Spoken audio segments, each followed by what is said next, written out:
السلام علیکم ورحمۃ اللہ وبرکاتہ۔ تمام طالب علموں کو خوش آمدید۔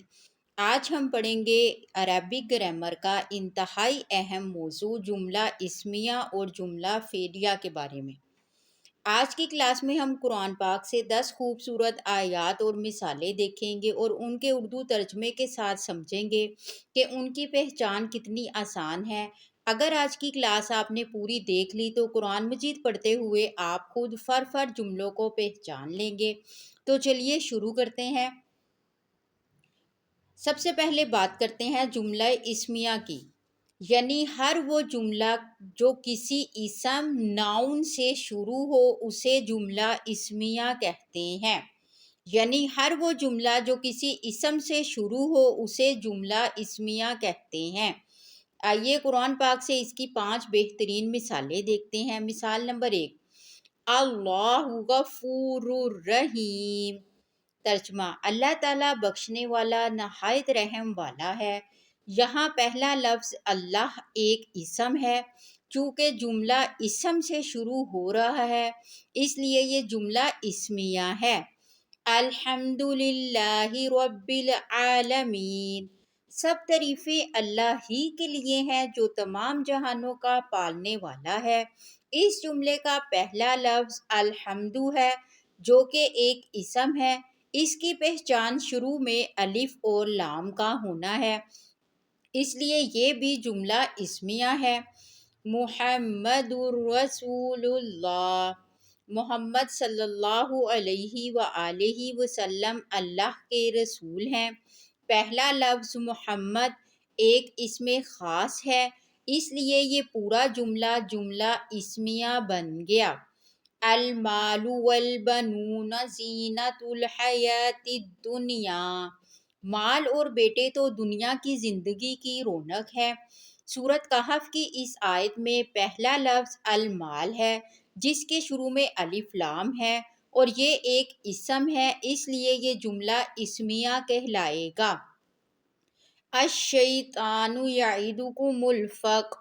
شیطان تمہیں مفلسی سے ڈراتا ہے۔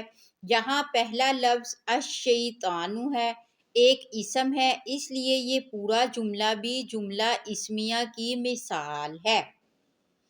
اب آتے ہیں دوسری قسم جملہ فعلیہ کی طرف، یعنی ہر وہ جملہ جس کا پہلا لفظ کوئی فعل یعنی کہ ورب کام ہو، چاہے وہ ماضی ہو یا مضارع۔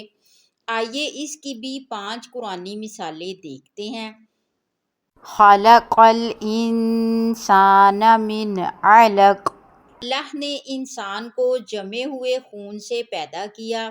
سورۃ العلق کی اس آیت کا پہلا لفظ ہے خلق، اس نے پیدا کیا۔ یہ فعل ماضی ہے، اس لیے یہ جملہ فعلیہ ہے۔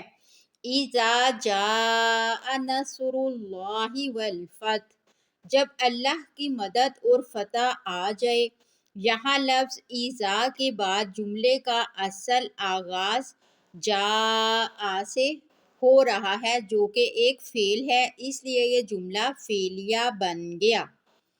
قال اللہ ھذا یوم ینفع الصادقین صدقہم۔ اللہ تعالیٰ نے فرمایا ہے کہ یہ وہ دن ہے جس میں سچوں کو ان کا سچ فائدہ دے گا۔ قرآن پاک میں یہ جملہ بہت بار آیا ہے۔ پہلا لفظ قال فرمایا فعل ماضی ہے، اس لیے یہ جملہ فعلیہ ہے۔ یعلم ما فی السماوات والارض۔ اور اللہ جانتا ہے جو کچھ آسمانوں اور زمین میں ہے۔ یعلم وہ جانتا ہے، کون؟ اللہ تعالیٰ۔ اس جملے کا پہلا لفظ ہے یعلم۔ شروع میں یا آنے کی وجہ سے ہم پہچان سکتے ہیں کہ یہ فعل مضارع ہے، یعنی کام ہو رہا ہے۔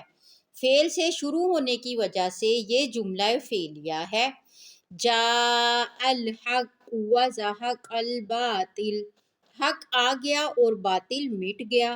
یہاں پہلا لفظ جاء ایک فعل ہے، اس لیے یہ جملہ بھی جملہ فعلیہ کی ایک بہترین قرآنی مثال ہے۔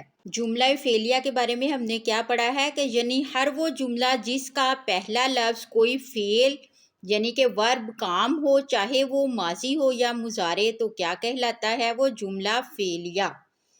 الحمدللہ آج ہم نے قرآن پاک کی 10 خوبصورت آیات سے جملہ اسمیہ اور جملہ فعلیہ کا فرق بہت اچھی طرح سمجھ لیا ہے۔ اب باری ہے آپ کے ہوم ورک کی۔ آپ سب نے کمنٹ کر کے بتانا ہے کہ ان میں سے کون سا جملہ اسمیہ ہے اور کون سا فعل۔ الشمس والقمر بحسبان، سورج اور چاند ایک حساب سے ہیں۔ کاتب اللہ لأغلبن انا ورسولی، اللہ نے لکھ دیا ہے کہ یقیناً میں اور میرے رسول ہی غالب رہیں گے۔ اگر آپ نے ہماری 55 منٹ والی مکمل بیسک عربک گرامر کی کلاس ابھی تک نہیں دیکھی تو اسکرین پر نظر آنے والی ویڈیو پر کلک کر کے اسے لازمی دیکھیں تاکہ آپ کی بنیاد مضبوط ہو سکے۔ ویڈیو پسند آئی ہو تو لائک کریں اور چینل کو سبسکرائب ضرور کریں۔ ملتے ہیں انشاءاللہ تعالی اگلی کلاس میں۔